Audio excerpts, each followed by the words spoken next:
வணக்கம். இன்றைய முக்கிய செய்திகள். புதுச்சேரி ஆளுநர் கைலாஷ்நாதனுக்கு முதல்வரின் பாராளுமன்ற செயலர் ஜான்குமார் தலைமையில் பாஜக சட்டமன்ற உறுப்பினர்கள் Kalyanasundaram MLA, Richard Johnkumar MLA, சுயேட்சை சட்டமன்ற உறுப்பினர்கள் அங்காளன் எம்எல்ஏ, சிவசங்கர் எம்எல்ஏ ஆகியோர் சால்வை அணிவித்து பொங்கல் வாழ்த்து கூறினார்கள். பாஜக சட்டமன்ற உறுப்பினர்கள் கவர்னரை தனியாக சந்தித்தது புதுச்சேரியில் பரபரப்பை ஏற்படுத்தியது. அதற்கு முற்றுப்புள்ளி வைக்கும் விதமாக சட்டமன்ற உறுப்பினர்கள் கவர்னருக்கு பொங்கல் வாழ்த்து கூற வந்தோம் என்று கூறி முடித்து கொண்டார்கள்.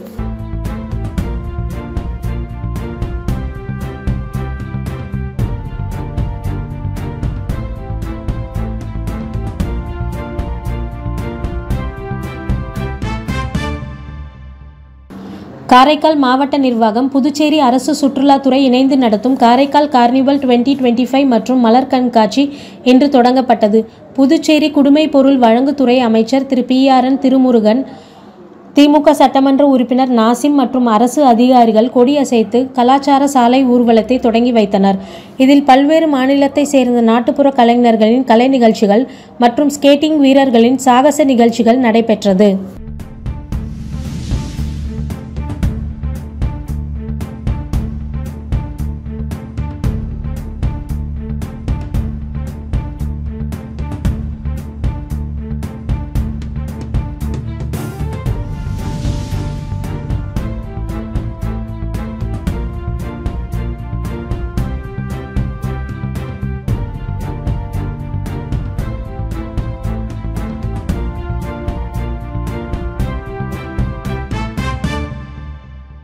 புதுச்சேரியில் உழவர் திருநாளை முன்னிட்டு மஞ்சு விரட்டு நடைபெற்றது. அதைத் தொடர்ந்து திருக்கனூர் முத்துமாரியம்மன் கோவில் திடலில் பாத்தி கட்டி நீர் பாய்ச்சி நீரில் இறங்கி செல்லும் நூதன முறையில் கொண்டாடினர் கிராம மக்கள். புதுச்சேரி அடுத்து வம்புப்பட்டி கிராமத்தில் உழவர் திருநாளை முன்னிட்டு மஞ்சு விரட்டு வெகு விமர்சையாக நடைபெற்றது. சங்கராபரணி ஆற்றங்கரையில் மாட்டுப் பொங்கலை கொண்டாடிய கிராம மக்கள் தாங்கள் வளர்க்கும் பசுக்களுக்கு தோரணங்கள் மற்றும் வண்ண பலூன்கள் கட்டி புதுப்பானையில் பொங்கலிட்டு செங்கரும்பு மஞ்சக்கிழங்குடன் பொங்கலிட்டு விழாவை கொண்டாடினார்கள். தொடர்ந்து திருக்கனூர் முத்துமாரியம்மன் கோவில் திடலில் மாட்டுப் பொங்கல் விழா கொண்டாடப்பட்டது. இந்த விழாவில் கோவில் வளாகத்தில் பாத்தி கட்டி இருக்கும் நீரில் இறங்கி பொங்கலை கொண்டாடினால் வியாபாரம் பெருகும், விவசாயம் செழிக்கும், மக்கள் சுபிட்சமாக இருப்பார்கள் என்பது ஐதீகம். அதன்படி முத்துமாரியம்மன் கோவில் வளாகம் முழுவதும் சிறு சிறு பாத்திகளாக அமைக்கப்பட்டு அதில் நீர் பாய்ச்சி அந்த நீரில் இறங்கி பொங்கலை கொண்டாடும் நிகழ்வு நடைபெற்றது. இதில் திருக்கனூர் மற்றும் சுற்று வட்டார கிராமங்களை சேர்ந்த ஏராளமான ஆண்கள், பெண்கள் கலந்து கொண்டு பாத்தி கட்டிய நீரில் இறங்கி பொங்கலை கொண்டாடினார்கள். இதுகுறித்து கோவில் நிர்வாகம் கூறும்போது, புதுச்சேரி அடுத்த திருக்கனூரில் முத்துமாரியம்மன் கோவில் வளாகத்தில் சன்னியாசப்பன் கல் சிலையானது கண்டெடுக்கப்பட்டது. அந்த நாளிலிருந்து பல ஆண்டு காலமாக அவருக்கு பிடித்தமான பாத்திகள் கட்டி நீர் பாய்ச்சி அதில் இறங்கி பொங்கலை கொண்டாடுகிறோம். வியாபாரம், விவசாயம், ஊர் மக்கள் சுபிட்சமாக இருப்பதற்காக இந்த நேர்த்திக் கடனை செலுத்தி பொங்கலை கொண்டாடி வருவதாக தெரிவித்தனர்.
காணும் பொங்கல் பண்டிகையொட்டி புதுச்சேரி அடுத்த ஆரோவில்லில் மஞ்சு விரட்டு உற்சாகமாக கொண்டாடப்பட்டது.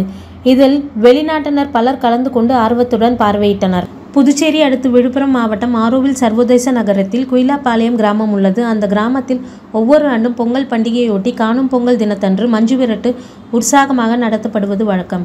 இந்த ஆண்டும் வழக்கம் போல் அங்குள்ள எல்லை பிடாரி அம்மன் கோவில் அருகே உள்ள மந்தைவெளி திடலில் மஞ்சு விரட்டு நிகழ்ச்சி உற்சாகமாக நடைபெற்றது. அங்கு குயிலாப்பாளையம், ஆரோவில் மற்றும் அதை சுற்றியுள்ள கிராமங்களைச் சேர்ந்த மக்கள் தங்கள் மாடுகளை குளிப்பாட்டி விதவிதமாக அலங்கரித்து கொண்டு வந்தனர். இந்த நிகழ்ச்சிக்காக எல்லை பிடாரி அம்மன் உற்சவ மூர்த்தி விசேஷ அலங்காரத்துடன் மந்தைவெளி திடலுக்கு எழுந்தருளினார். அங்கு அம்மனுக்கு விசேஷ பூஜைகள் நடைபெற்றன. தொடர்ந்து கோவில் நிர்வாகிகள் எலுமிச்சை பழங்கள், வாழைப்பழங்களை வீசி எறிந்தனர். அதை அங்கு கூடியிருந்த மக்கள் போட்டி போட்டுக்கொண்டு எடுத்தனர். தொடர்ந்து பகல் 12 மணி அளவில் அதிர்வேட்டுகள் முழங்க மஞ்சு விரட்டு நிகழ்ச்சி தொடங்கியது. அப்போது நிறுத்தப்பட்டிருந்த மாடுகளை அவற்றின் உரிமையாளர்கள் விரட்டிவிட்டனர். அதனால் சீறிப்பாய்ந்த மாடுகளை இளைஞர்களும் சிறுவர்களும் உற்சாகத்துடன் விரட்டி சென்றனர். விவசாயிகள் தங்கள் நிலத்தில் விளைந்த மாங்காய், புளி, வாழை போன்றவற்றை சூறையிட்டு மகிழ்ந்தனர். இந்த மஞ்சு விரட்டு நிகழ்ச்சியில் வெளிநாட்டினர், புதுச்சேரி மற்றும் தமிழகத்தை சேர்ந்தவர்கள் ஆர்வத்துடன் கலந்து கொண்டு காளைகளை சீறி பாய்ந்ததை பார்த்து ரசித்தனர். மேலும் ஆரோவில் சர்வதேச நகரத்தைச் சேர்ந்த வெளிநாட்டினர் பலரும் தமிழர்களின் பாரம்பரிய வேட்டி சட்டை அணிந்தும் சேலைகள் உடுத்தியும் வந்து மஞ்சு விரட்டு நிகழ்ச்சியை கண்டு ரசித்தனர். அதனால் மஞ்சு விரட்டு விழா களை கட்டியது.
காணும் பொங்கலை முன்னிட்டு கதிர்காமம் தொகுதி மக்களுக்கு நலத்திட்ட உதவிகள் வழங்கும் நிகழ்ச்சி பாஜக பிரமுகர் ஜெகதீஸ்வரன் ஏற்பாட்டில் அவரது தலைமையில் எல்லை பிள்ளைச்சாவடி பகுதியில் நடைபெற்றது. அதன்படி கதிர்காமம் தொகுதியை சேர்ந்த சுமார் 500க்கும் மேற்பட்ட பொதுமக்களுக்கு 2025ஆம் ஆண்டிற்கான தினசரி கேலண்டர் மற்றும் பெரிய அளவிலான பிளாஸ்டிக் கூடை, ரொக்கப்பணம் உள்ளிட்ட பல்வேறு நலத்திட்ட உதவிகளை CNS குரூப்ஸ் நிர்வாகியும் பாஜக கதிர்காமம் தொகுதி பிரமுகருமான ஜெகதீஸ்வரன் தனது சொந்த செலவில் வழங்கி தனது குடும்பத்துடன் பொங்கல் வாழ்த்து தெரிவித்தார். இதில் திரளான கதிர்காமம் தொகுதி பாஜக பிரமுகர்கள் மற்றும் பொதுமக்கள் கலந்து கொண்டனர்.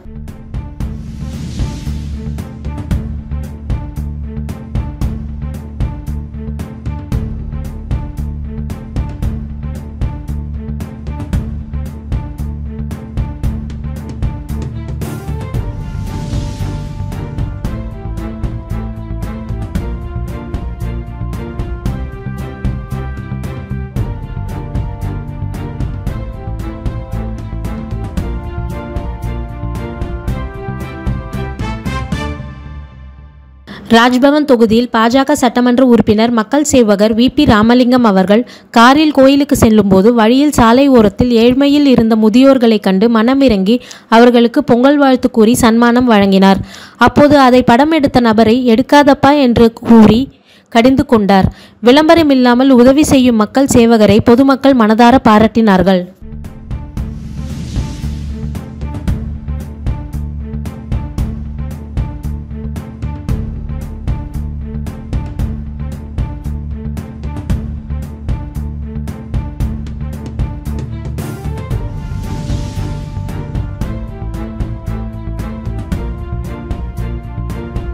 புதுச்சேரியில் உழவர் திருநாளை முன்னிட்டு கோமாதா ஆலயத்தில் 100க்கும் மேற்பட்ட காய்கறி மற்றும் பழங்களை கொண்டு நடைபெற்ற கோ பூஜையில் பக்தர்கள் காய்கறி மற்றும் பழங்களை தானமாக கொடுத்து வழிபட்டனர்.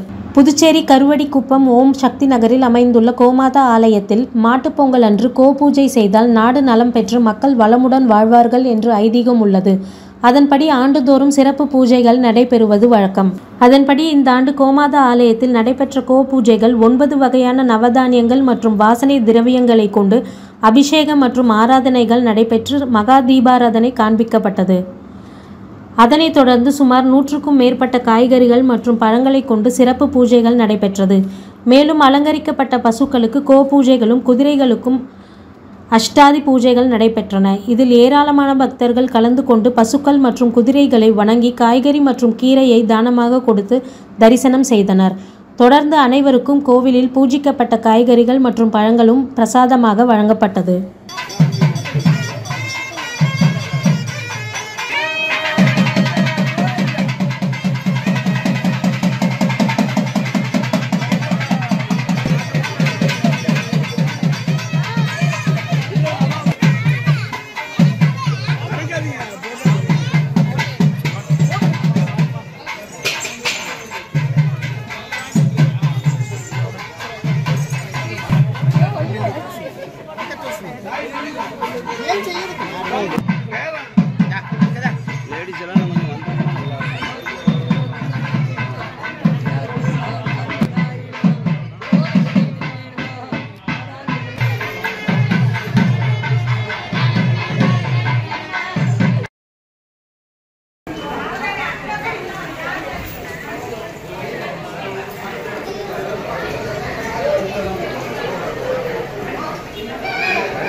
இத்துடன் செய்திகள் நிறைவடைகின்றது. நன்றி, வணக்கம்.